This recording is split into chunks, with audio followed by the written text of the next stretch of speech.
hoy, Nicaragua mantiene silencio institucional tras la decisión de la OEA de convocar una sesión de emergencia sobre el anuncio del gobierno de Daniel Ortega de no volver a celebrar elecciones.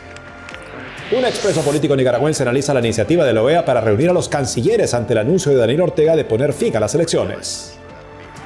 La Conferencia Episcopal de Argentina y el gobierno de Javier Milei realizan su primera sesión conjunta para coordinar el recibimiento del Papa León XIV en noviembre. Un ex ingeniero de Meta revela la política de la empresa para ignorar que miles de usuarios de Facebook e Instagram eran menores de 13 años. Tras los alarmantes casos de suicidios de menores atribuidos al mal uso de la tecnología, un joven estadounidense crea una inteligencia artificial basada en las enseñanzas de la Iglesia Católica y en la figura de Carlo Acutis, el primer santo millennial. Hola amigos, un gusto estar con ustedes en este su programa EWTN Noticias, su noticiero con enfoque católico. Soy Eddie Rodríguez Morel.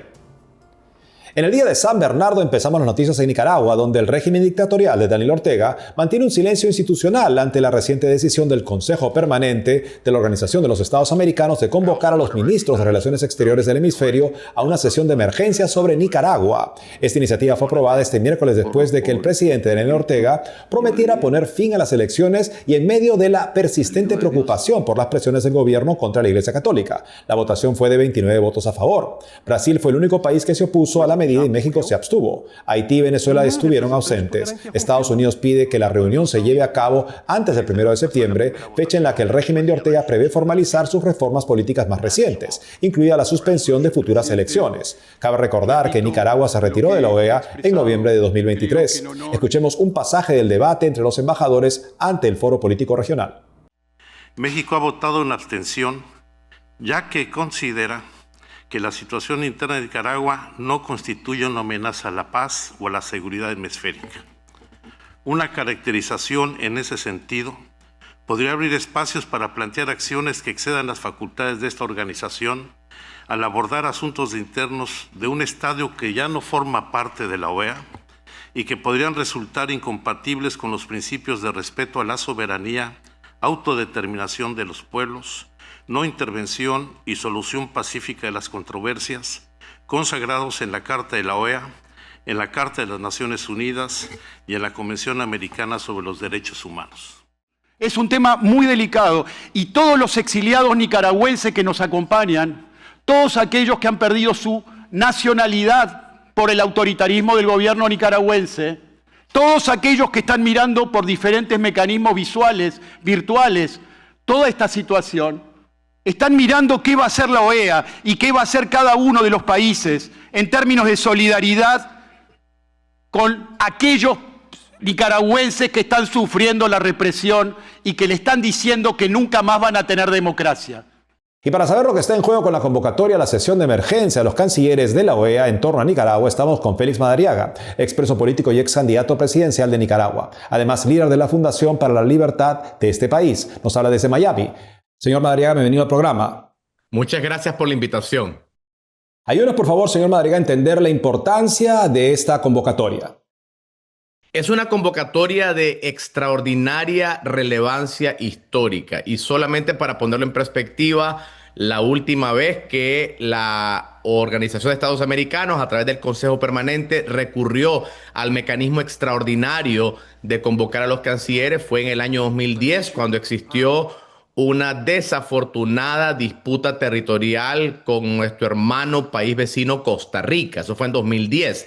Sin embargo, ni siquiera la convocatoria del 2010 tiene la implicación de esta convocatoria, que se parece más a la convocatoria que se hizo en los años finales de la década de los 70, cuando la OEA votó casi por unanimidad, con la excepción de Paraguay, por la ilegitimidad del régimen de Anastasio Somoza, que como sabemos abrió un proceso histórico distinto. Lo que quiero resaltar con esto es que la convocatoria a una reunión de cancilleres es un mecanismo extraordinario de la Organización de Estados Americanos, pero además hecho con semejante consenso, 29 votos de América Latina, con solamente una abstención y un voto en contra.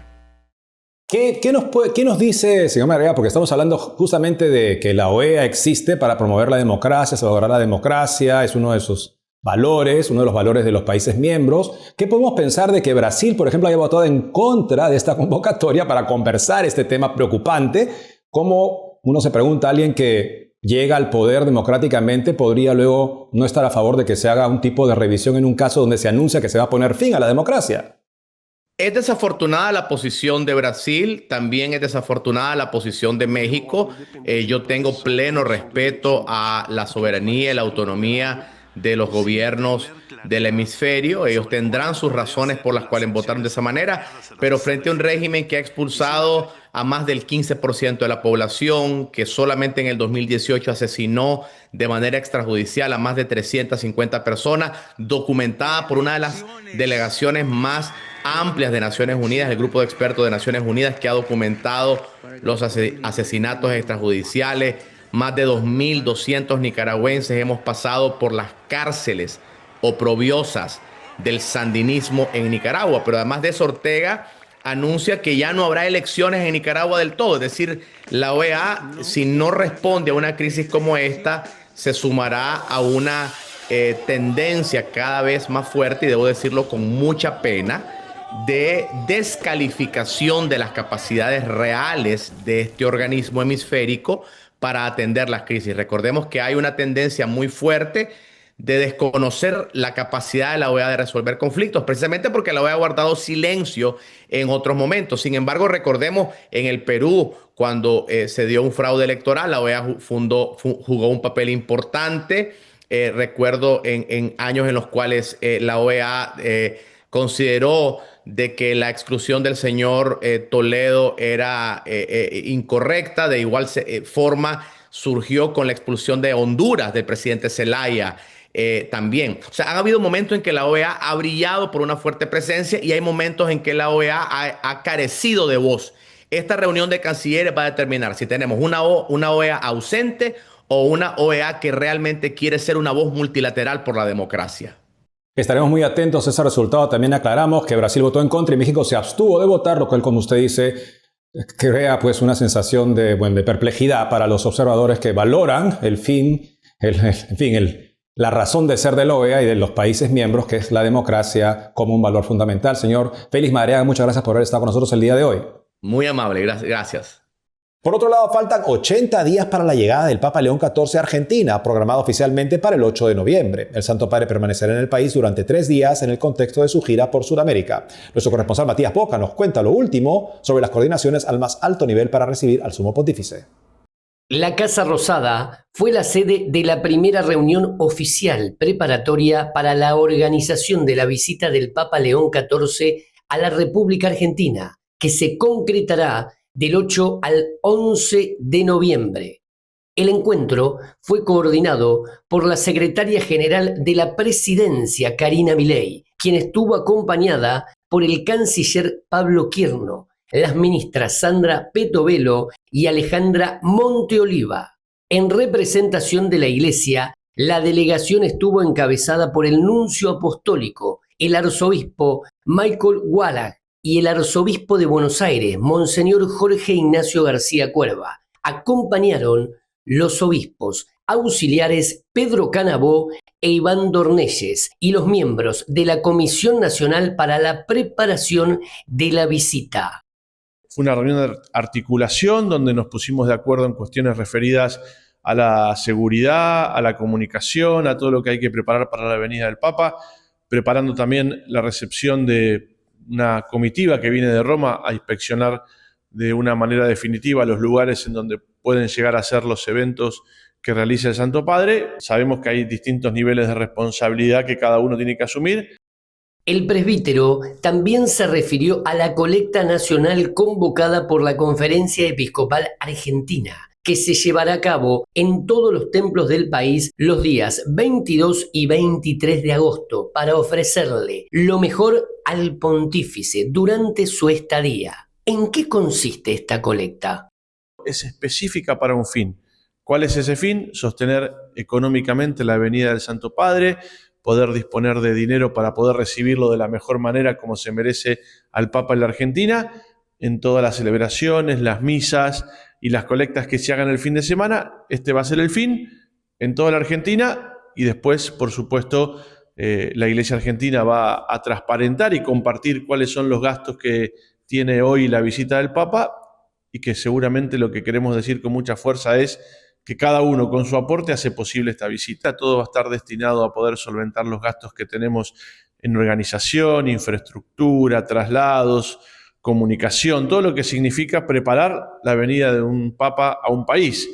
En un país marcado por constantes desafíos económicos y tensiones políticas, la llegada del Papa León XIV simboliza un punto de encuentro y una renovación del espíritu colectivo. En Buenos Aires, Matías Boca, EWTN Noticias.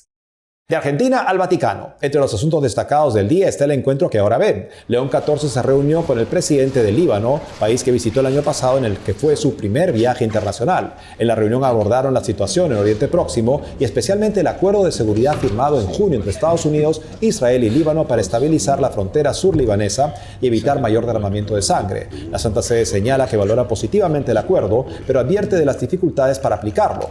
El presidente libanés ha pedido al Vaticano que contribuya a garantizar su cumplimiento, especialmente que ayude a que Israel se retire del sur del Líbano. Cambiamos de tema. Mientras Rusia y Ucrania siguen intercambiando ataques, como uno reciente contra Kiev que dejó una docena de muertos y muchos más heridos, según Associated Press, el Ministerio de Defensa ruso anunció este miércoles el regreso a Rusia de 103 de sus soldados en un intercambio de prisioneros con Ucrania, mientras que Rusia también liberó a 103 prisioneros de guerra ucranianos. La defensora del pueblo rusa, Yana Latratova, destacó que por primera vez se intercambiaron 31 heridos. Los militares rusos se encuentran actualmente en Bielorrusia. Tras recibir asistencia psicológica y médica, serán trasladados a su país para su rehabilitación, informó el ministerio. Y sobre la guerra en Medio Oriente entre Estados Unidos, Israel e Irán, como parte de los esfuerzos de Irán por mantener un control absoluto sobre el estrecho de Hormuz, en las últimas 2 semanas ha atacado regularmente a los barcos petroleros que intentan utilizar esta vía marítima, incluidos 4 buques cisterna de la compañía estatal de petróleo y gas ADNOC de Abu Dhabi. Desde que comenzó el conflicto, casi 20 buques de ADNOC fueron atacados en el estrecho, dejando un muerto y 20 heridos. Le contamos lo último con EWTN News Nightly. Lo que comenzó hace casi 6 meses aún sigue sin resolverse. El presidente Donald Trump, además de decir que por ahora no hay más conversaciones con Irán, escribió esta semana: el bloqueo naval se mantiene en pleno vigor. El estrecho de Hormuz está abierto y operativo. Todas las minas acuáticas han sido retiradas o detonadas. El presidente también publicó este gráfico que muestra el estrecho de Hormuz rodeado por un círculo con el título Nuevo territorio estadounidense. El viceministro de Asuntos Exteriores de Irán escribió: así como Trump escribió correctamente el nombre del eterno Golfo Pérsico, pronto su delirio sobre el estrecho de Hormuz será corregido, o bien corregiremos los delirios de este hombre delirante. En el despacho Oval, el lunes, el presidente declaró a los periodistas: me gusta la idea de declararlo territorio. Tenemos el control total del estrecho. Ahora pueden ser una molestia. Pueden colocar minas en el agua. Y la gente no le gusta que sus minas impacten barcos multimillonarios, ya saben. Pero el bloqueo ha sido muy efectivo. Irán dice que la vía marítima, crítica para el suministro mundial de petróleo y gas natural, no se reabrirá hasta que Estados Unidos cumpla con las condiciones de Irán, incluyendo el levantamiento de las sanciones. Mientras tanto, un proyectil impactó en un buque en el estrecho frente a la costa de Omán, dañando la sala de máquinas y causando una víctima, según el Centro de Operaciones de Comercio Marítimo del Reino Unido. Además, el presidente Trump está enojado con Omán por sus conversaciones con Irán sobre la gestión del estrecho de Hormuz, que se encuentra entre ambos países. Esta semana el presidente Trump amenazó con bombardear Omán si se interponía en su camino. Omán no se ha pronunciado. Irán está en serios problemas. Tiene una inflación del 300%. El país es un desastre y su ejército está totalmente derrotado.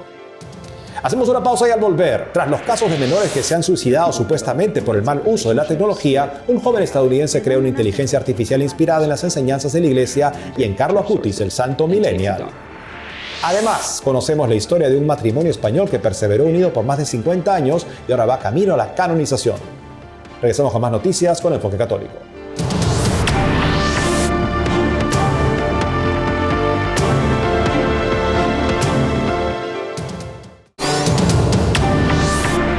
Y en el segundo día del juicio contra la empresa Meta, conocida como el gigante de las redes sociales, un ex ingeniero testificó que la compañía adoptó una política de no preguntar, no decir, con respecto a los niños menores de 13 años que utilizaban sus redes sociales, reporta Associated Press. 4 estados demandan a Meta, la empresa matriz de Facebook e Instagram. La acusan de diseñar deliberadamente características que crean adicción en los niños y contribuyen a una crisis de salud mental juvenil. Las redes sociales incorporan la inteligencia artificial en sus funciones. Nuestra corresponsal Paola Flynn entrevistó desde nuestros estudios estudios en Washington, D.C., al joven creador de Acutis AI, un sistema de inteligencia artificial inspirado en las enseñanzas de la Iglesia Católica y en la figura de Carlo Acutis, el primer santo millennial. Veamos. Peter y Thomas Cooney son los fundadores de la herramienta de inteligencia artificial Acutis AI, que pretende recopilar distintas cosas y entre ellas recopila la tradición intelectual de la Iglesia Católica y también las enseñanzas morales para un buscador óptimo, ¿no? Esto es lo que intentan hacer. Y tenemos hoy aquí con nosotros a Peter Cooney. Bienvenido, Peter. ¿De dónde nace esta iniciativa de Acutis AI? La idea surgió en otoño pasado, cuando empezamos a ver noticias sobre cosas descabelladas relacionadas con la IA. Noticias de jóvenes que se han suicidado tras chatear con asistentes virtuales, personas que han entablado relaciones sentimentales con la IA. Así que vimos estos problemas y pensamos que tenía que haber una solución para ello. Así que nos preguntamos, ¿cómo podemos crear una plataforma de IA en la que se pueda confiar más? Y eso nos llevó, en cierto modo, al origen de este marco ético. Básicamente tomamos el catecismo, encíclicas, la Suma Teológica y muchos escritos de la Iglesia. Seleccionamos estos documentos y los introdujimos en el código de la plataforma. Así que es como tener una biblioteca de documentos de la Iglesia. Cuando alguien hace una pregunta sobre cualquier cosa relacionada con la fe y la moral, en lugar de responder utilizando el conocimiento general de los modelos, entra en esa biblioteca de fuentes de la Iglesia, toma un documento de allí y luego lo utiliza para responder. Así que siempre está alineado con lo que dice la Iglesia sobre estos temas. En mayo de 2026, el Papa León XIV publicó su encíclica Magnificat Humanitas, donde reflexiona sobre la doctrina social de la Iglesia en la era de la inteligencia artificial. En ella, el pontífice subraya que esta tecnología debe ser desarmada o liberada de lógicas que la transforman en instrumento de dominio, de exclusión o de muerte. El Papa establece que la inteligencia artificial no es neutra, porque asume el rostro de quien la concibe, la financia, la regula y la utiliza. El Papa habló de cómo estas tecnologías no son neutrales, entonces invita también a los que crean estas tecnologías a que tengan una cierta responsabilidad. ¿Cómo lo garantizan y qué significa para ustedes esto?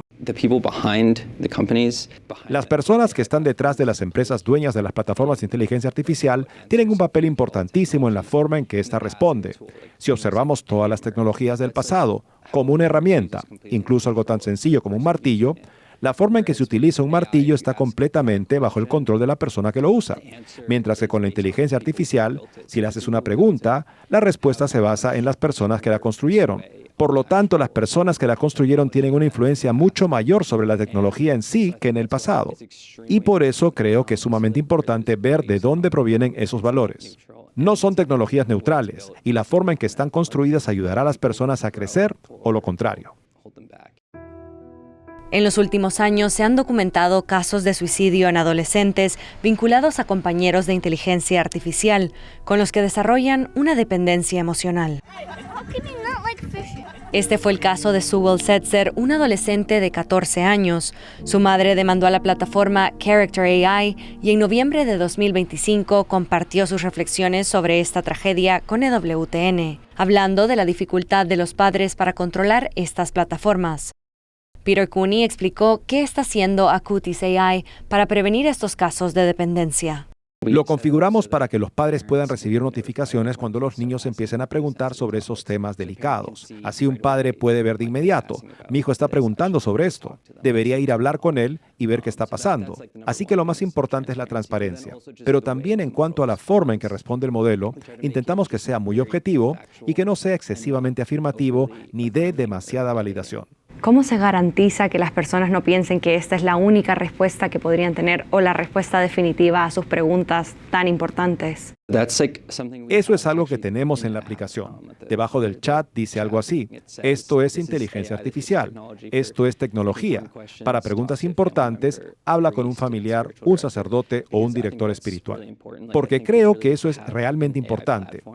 Creo que es muy bueno tener una plataforma de inteligencia artificial que pueda atraer inicialmente a las personas, pero que después las lleve a plantear sus preguntas más importantes, tomando lo que encuentran ahí y acudiendo a un sacerdote, a un director espiritual o a una persona real que pueda responderlas de manera más completa.